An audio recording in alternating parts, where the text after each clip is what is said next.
Olá, está começando mais um Câmara Recebe, na verdade hoje um Câmara Visita. Estamos aqui no Centro de Progressão Penitenciária, o CPP, antigo IPA, para um bate-papo com o diretor, o Dr. Ademir Pancieira, que há 13 anos está à frente deste presídio semiaberto em Rio Preto. Doutor, obrigado por nos receber aqui. Queria começar perguntando para o senhor, bom, temos aí 5 anos completos em dezembro deste novo presídio, o CPP.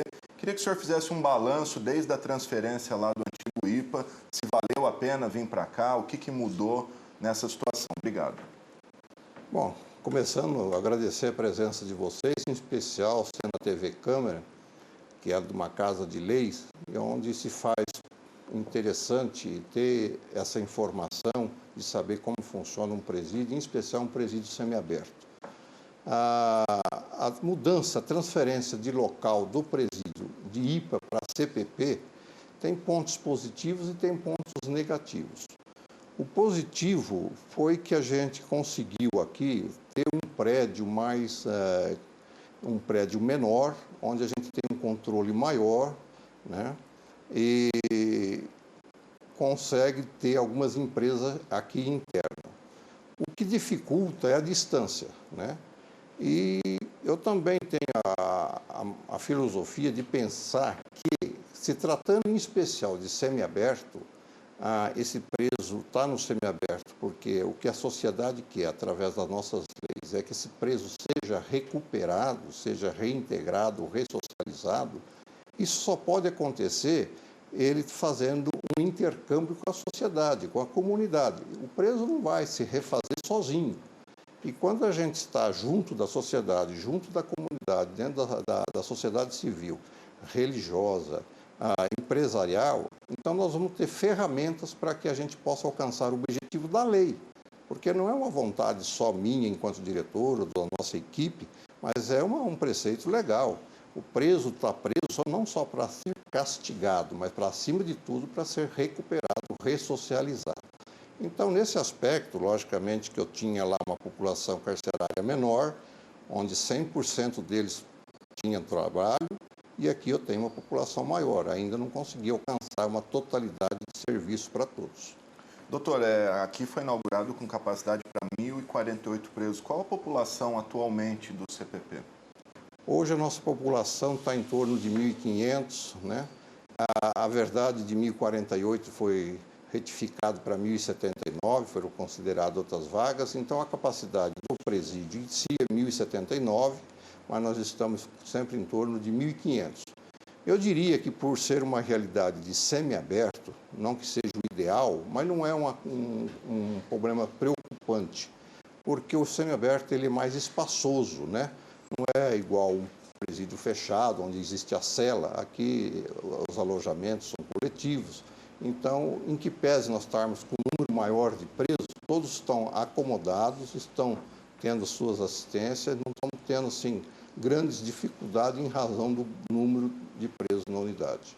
Quando o CPP era lá no antigo IPA, naquela área rural, a gente acompanhava sempre pela imprensa vários casos de fuga, evasão de presos. Isso tem acontecido aqui? Aqui, claro, tem mais uma cara de presídio mesmo, com celas, enfim. Os presos fogem daqui? É bom também aproveitar para explicar que o regime semiaberto é um regime de autodisciplina. Isso quer dizer o quê? O preso vai assumir uma responsabilidade de ter uma autodisciplina, diferentemente de unidade de regime fechado, do qual eu já fui diretor, e enquanto diretor não tive nenhuma fuga do regime fechado, né? Porque nós tínhamos instrumentos para isso. O Estado não admite que o preso fuja do regime fechado. No regime semiaberto também não. Ele não veio aqui para abandonar o regime, para evadir do regime. Mas isso é uma responsabilidade dele. Então, a estrutura do prédio do regime semiaberto é diferente da estrutura do prédio do regime fechado. Eu vou dar exemplos para começo. Nós não temos celas, nós temos alojamentos coletivos, nós não temos muralha como temos no fechado, nós não temos um agente armado como temos no fechado. O preso do regime fechado, ele não deixa unidade para saída temporária, ele não deixa unidade para trabalho externo, enfim, ele deixa para apresentação judicial ou apresentação médica sempre escoltado pela polícia militar, diferentemente daqui. Isso não quer dizer que então ele está autorizado, tem a possibilidade de trazer o ilícito para dentro do presídio. O que ele comete de trazendo ilícito, seja droga, seja celular, ele vai ser enquadrado como se ele tivesse no fechado. Então, o regime semiaberto, em que pese essa possibilidade de ser maior, não vai garantir a ele o direito de fazer isso. Então, toda vez que é feito, toda vez que ele abandona ou ele evade do presídio, ele vai receber a punição legal prevista na lei, ou seja, a regressão de regime. Ele está no regime fechado, semiaberto, ele volta para o regime fechado, mesmo que ele tenha sido condenado já direto no regime semiaberto. Temos muitos presos aqui que são condenados, já estão aqui porque foram condenados no regime semiaberto.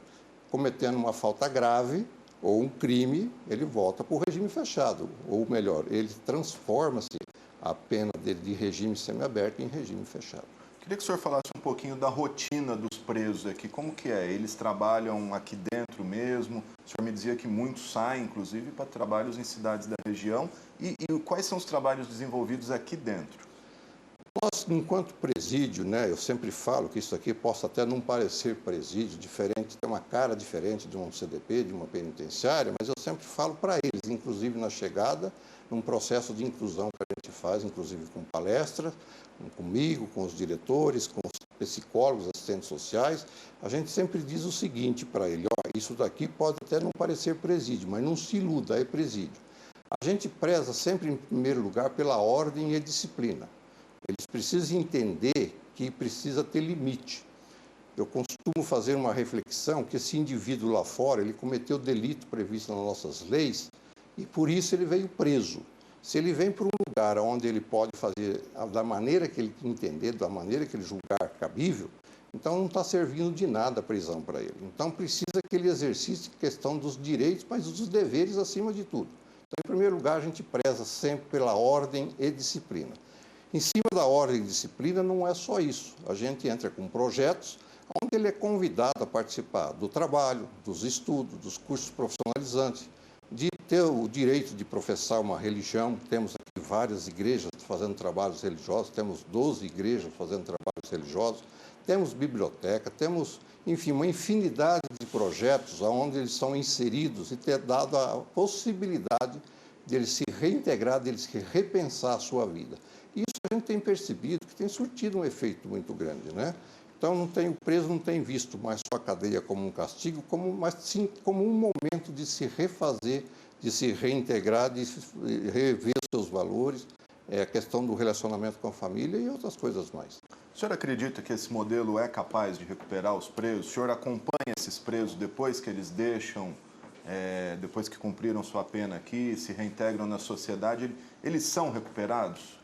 Olha, não termina com a gente, né? Não começa com a gente aqui, nós somos intermediários, nós somos do regime semiaberto, subentende que primeiro ele passou por um centro provisório, depois ele, condenado, passou por uma unidade penitenciária, e depois, progredido, ele veio para o regime semiaberto, e daqui depois, aqui em São José do Rio Preto, ele tem o centro do egresso, onde ele vai receber apoio. Nós temos aqui em São José do Rio Preto o centro do egresso, onde tem lá psicólogos, assistentes sociais, advogados, que vão estar fazendo uma recepção para esse indivíduo, ajudando ele a ser colocado no mercado de trabalho, ajudando ele a se encontrar, se reencontrar com a família, para que ele possa retomar a sua vida, né? Não adianta a gente soltá-lo aqui, liberá-lo, quer dizer, nós que estou falando é a justiça, o judiciário, e não dá as condições mínimas de ele tocar a sua vida. Isso é o motivo da grande reincidência. O que é necessário é que dê as ferramentas necessárias que ele possa aproveitar para que ele refaça a sua vida, para que ele não volte para nós, né? Que ele não volte para o sistema penitenciário, porque ele é um preso, e enquanto preso ele é caro para nós enquanto contribuinte, então, pelo aspecto econômico, é necessário que ele realmente se reintegre, e pelo aspecto humano muito mais, né? A gente precisa nunca perder a esperança que o homem é passível de ser mudado, de fazer coisas boas, de se repensar, de ter oportunidade, é isso que a gente tem feito.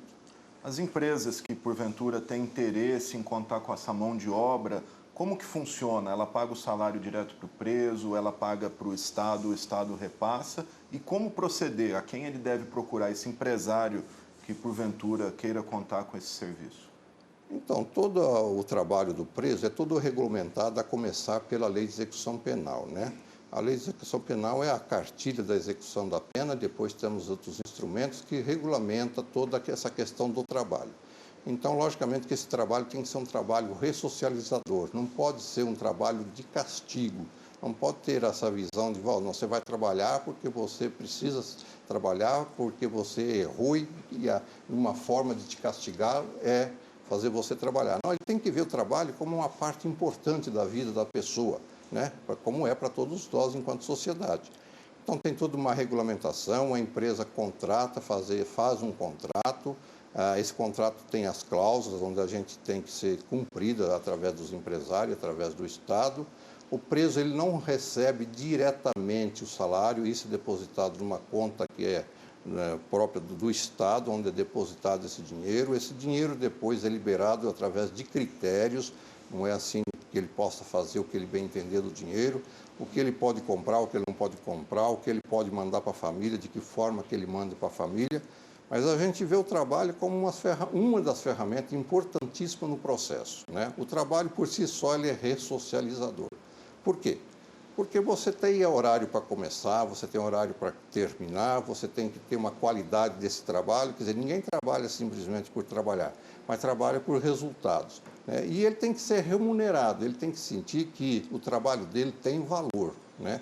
Que o trabalho dele não é uma coisa que é desvalorizada, que é simplesmente não tem nenhum tipo de valor. Muito pelo contrário. Logicamente que ele não veio aqui para ganhar dinheiro, ele veio aqui para cumprir a sua pena. Mas dentro desse processo ressocializatório, o trabalho é uma das ferramentas importantes. Ele se profissionaliza, ele tem a remissão da pena, que é aquele instituto dos 3 dias trabalhados, rime um dia de pena, quer dizer, cada 3 dias trabalhados ele desconta um dia da sua pena, né? Ele vai ganhar o seu dinheirinho que ajuda na sustentação da família, no custeio dessa família, nas viagens de saída temporária, que ele tem que custear essas saídas temporárias, o Estado não dá o dinheiro, nem passe, nem passagem para ele para estar fazendo essas viagens. Então, é importante, em especial no semiaberto, que ele possa exercer essa atividade laboraterápica, profissionalizar com ela, e temos experiências muito bonitas, né, de presos que foram, enquanto presos, para algumas empresas, e hoje são gerentes dessas empresas, hoje trabalham como chefe de seção dessas empresas, se profissionalizaram nessas empresas, né? Então, isso é um resultado que, sim, que a gente avalia que é muito positivo, entre outros. Maravilha. Bom, gente, esse é o doutor Ademir Pancieira, diretor aqui do CPP. Eu peço licença para o senhor. Nós vamos conferir mais algumas imagens aqui do CPP. Na sequência, um rápido intervalo e já voltamos.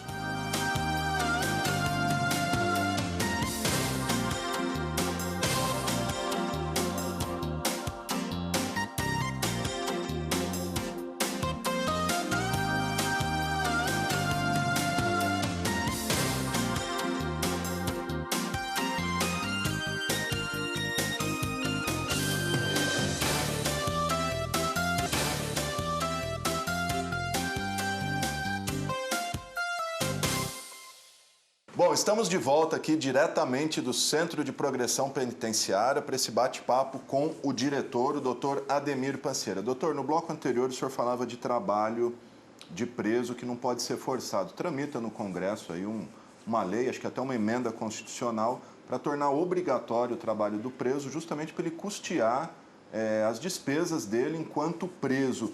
Qual a opinião do senhor sobre isso? E muita gente defende que o preso deveria sim trabalhar forçado em prol da sociedade, construindo estradas, cortando o mato da cidade, tampando buraco. Qual que é a opinião do senhor sobre isso? Então, foi bom essa pergunta, Alexandre, porque, na verdade, acho que houve uma confusão na minha fala. Há previsão legal, sim, na Lei de Execução Penal, da obrigatoriedade do preso em trabalhar. Ele não pode recusar. O preso só não é obrigado a trabalhar quando ele estiver no provisório, quando ele ainda não estiver condenação. Uma vez condenado e tendo a oportunidade de trabalhar, ele é obrigado, ele não pode recusar trabalho, né? O que eu quis dizer é que a gente não pode inserir nele um trabalho em forma de castigo, mas em forma de ressocialização, de reintegração, mostrando que o trabalho é uma ferramenta necessária, primária, para nós enquanto sociedade, né? O homem precisa do trabalho. E o trabalho por si só, ele é ressocializador, porque a gente cumpre normas e regras. O que faltou para esses indivíduos que estão presos, na verdade, é esse exercício de cumprimento de normas e regras. E o trabalho por si só, ele traz esse aspecto de cumprimento de normas e regras. Então, é um papel importante. Ele é obrigado, sim. Eu mesmo aqui no CPP, se o preso se recusa a trabalhar sem motivo legal, se ele não estiver adoentado, se ele não estiver com licença médica, eu peço a regressão dele para o juiz, eu peço a sustação cautelar e tem sendo atendido 100% das vezes. Então, se ele uma vez está designado para o trabalho e ele se recusa a trabalhar, achando que ele não é obrigado a trabalhar, eu recolho ele, eu peço sustação cautelar para o juiz concede, porque está previsto na lei de execução penal a obrigatoriedade do trabalho. Ele só não é obrigado a trabalhar nas condições de provisório, até que não tiver uma condenação. Uma vez condenado, tendo a oportunidade de trabalhar, sim. Particularmente, eu não vejo como interessante o trabalho forçado como forma de castigo. Isso aí não traria nenhuma vantagem, muito pelo contrário, ajudaria a estragar esse homem. Agora, mostrar para ele que o trabalho é importante, que faz parte da nossa vida, da vida de qualquer ser humano, isso é muito importante. Assim como o estudo e outras ferramentas, mas o trabalho vem quase em primeiro lugar. Sem dúvida. Eu perguntei, o senhor não respondeu, os trabalhos desenvolvidos aqui, o que os presos fazem? Parece que tem fábrica de blocos, é isso? Quais são as atividades? Nós temos uma gama de trabalho, assim, muito interessante, nós temos experiências diversas. Aqui internamente nós temos a indústria de carteiras escolares, que é da FUNAP. A FUNAP é uma fundação que é vinculada à nossa secretaria, a Secretaria da Administração Penitenciária, e aqui nós temos uma indústria de carteiras escolares. Então, toda a rede escolar da região, ou seja, de Ilha Solteira até São Carlos, as carteiras são reformadas aqui no presídio, né? As escolas mandam as carteiras velhas, levam já as reformadas, e nós vamos reformar as que chegam estragadas e assim vai sucessivamente. Vão se trocando as carteiras de estragadas, reformadas, por novas, né? Esse é um dos aspectos. Nós temos aqui duas empresas de cadeiras, essas cadeiras que estão muito em moda agora, cadeira de áreas de lazer, de área de piscinas, de áreas enfim, das casas, mesmo salas de jantar, que é material de vime artificial, né? É um trançamento, então nós temos duas indústrias desse trabalho aqui dentro. O preso ganha por produção, que exige uma certa habilidade, tem aqueles que conseguem ter essa habilidade, tem aqueles que não conseguem. E então eles ganham aí, ele tem o salário dele, inclusive acima do mínimo necessário, que é o salário mínimo. Alguns chegam a ganhar mais que isso, até o dobro do que isso. Temos também aqui uma indústria de blocos, né? Que é de uma empresa que está instalada aqui dentro, que está produzindo blocos, já estavam com a gente lá, essa empresa já estava com a gente lá no IPA, em São José do Rio Preto, aqui em São José do Rio Preto, e acompanhou a gente aqui no CPP. Agora, na cidade, temos uma diversidade enorme de trabalhos, né? Construção civil, na área de metalurgia, na área de tintas, de estufa de mudas de flores para exportação, na área de indústrias alimentícias, de firmas diversas. Nós temos várias experiências. Isso vai depender muito da habilidade do preso, da sua capacidade, que é sempre visto que, aliás, é um preceito também da lei de execução penal, que o preso sempre exerce uma atividade de acordo com a sua habilidade, com a sua capacidade, né, com a sua experiência profissional. Eu me lembro que quando da inauguração desse CPP, em, como eu disse, dezembro de 2010, o prefeito Valdomiro Lopes anunciou que daria uma área aqui ao lado para que as indústrias interessadas se instalassem aqui próximos, justamente para facilitar esse trabalho dos presos. Esse projeto prosperou? O que aconteceu? Especificamente para atender a demanda aqui da nossa mão de obra de presos, não existe. Pode ser que venha a existir no futuro próximo, né? Nós estamos aqui ao lado de um distrito industrial, que é o Carlos Arnaldos, que fica próximo daqui. Parece que esse distrito está sendo reativado, está sendo dado uma infraestrutura melhorada para ele. Quem sabe com isso vem algumas indústrias que possam ter interesse de estar contratando preso, né? Então, talvez precisa de uma divulgação, e esse trabalho que vocês estão fazendo hoje aqui comigo, talvez seja uma das ferramentas de divulgar essa mão de obra, né? Essa mão de obra que é barata e faz um bem muito bem para o preso e para a sociedade, né? Porque o preso trabalhando, como eu já disse, ele vai ter várias vantagens, entre outras a ressocialização, a reintegração, a profissionalização, a remissão e também, por que não, esse salário que no mínimo é o salário mínimo. Doutor, falar de um tema que volta e meia gera discussões aí na sociedade, que são as famosas saidinhas, né, em datas Dia das Mães, saidinha de Natal. Muitos presos acabam aproveitando essa oportunidade para cometer crimes, enfim. Muita gente é contra isso. Claro, é uma previsão legal, mas a opinião do senhor, o senhor acha que isso é importante para o preso também, nesse processo de ressocialização? Olha, eu acredito, como eu disse o tempo todo, desde o início da entrevista, se eu falo em ressocialização, se eu falo em reintegração, e que isso não se dá de forma isolada, tem que ser de acordo com o intercâmbio entre o preso, a sua família, a sociedade e a comunidade, eu não posso entender que ele vai se ressocializar sem estar fazendo um estreitamento com a família. Essa responsabilidade dele estar indo através das saídas temporárias, que não estão vinculadas às datas festivas. Aqui em Rio Preto já há alguns anos não tem essa vinculação, não tem saída de Dia das Mães, dias de finados ou de coisas parecidas, aí as pessoas começam a fazer, mas ele não tem pai, por que saiu no dia do pai? Ele não tem mãe, por que saiu no dia das mães? A única data que coincide com data festiva é sempre ao final de ano. As demais datas são datas isoladas, acertadas com o juiz, a gente vê uma data isolada, para que não venha ter essa característica de data festiva e que o preso saia sem critério para festejar ou algo parecido. Não, muito pelo contrário. Sai com regras, a lei é muito rígida nos critérios que ele precisa ter para poder fazer essa saída temporária. E temos uns dados estatísticos que falam por si só. O grande índice de retorno. As pessoas ficam muito falando do índice de não retorno, daqueles que não retornam, e daqueles que retornam. Sendo um regime de autodisciplina, então é previsível que, infelizmente, alguns não retornem. Mas essa é a dinâmica, essa é o X da questão. Esse é o teste que está sendo feito para saber até que ponto esse homem está conseguindo dar conta da responsabilidade de estar num regime semiaberto. E o que eu posso garantir para vocês, através também das saídas temporárias, é que a gente está tendo um índice que talvez seja um dos menores do estado de não retorno. Está girando em torno de 3,5%, 3,3%, 4% no máximo, né? Sendo que talvez em outros lugares aí gera em torno de até 10% de não retorno, até mais que isso, né? Logicamente que isso não é porque nós temos uma proteção divina, que também acho que temos, mas é por causa de um trabalho que fazemos desde a chegada do preso até o dia que ele vai fazer a saída temporária. Ele não é colocado para fora simplesmente com a abertura das portas e falando, vá que Deus te acompanhe até a primeira esquina. Muito pelo contrário, é feita uma preparação muito grande através de psicólogo, de assistente social, do Diego enquanto diretor, do diretor de segurança, das responsabilidades que ele tem na saída temporária. E aí nós temos presos que já fizeram 10, 12, 15 saídas temporárias. E eu penso assim, junto com vocês, eu quero fazer um questionamento. Imagina você sair da cadeia com suas próprias pernas e ir para a sua casa. Isso deve ser muito gostoso, né? De poder sair da cadeia e voltar para a sua casa, para o seu lar.